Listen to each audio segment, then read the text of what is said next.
Murekuziva muri sei sei eutandini meja pamike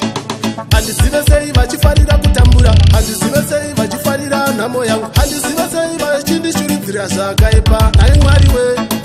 Jehovha saruraiwo kwara vaone mazimba kwandabva kure baba ndachema Jehovha saruraiwo kwara vaone mazimba kwandabva kure baba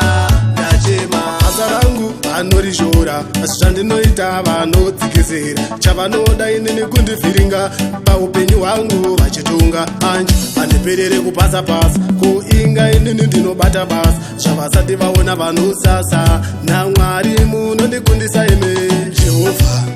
saruraiwo kwara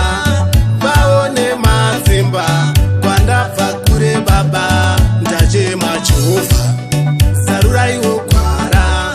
vaone mazimba kwandabva kure baba ndachema ndingazvigona sei musipo ndimi munopa zvipo ndokusaka ndauya ndichichema ndegaishe upenyu hunorema ndazvinga inini ndambozama ndipe nzira ishe ndisaguma ndoda kuenda kumberi vanondiona vachabvuma Jehovha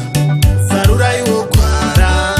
vaone mazimba kwandabva kure baba ndachema Jehovha saruraiwo kwara vaone mazimba kwandabva kure baba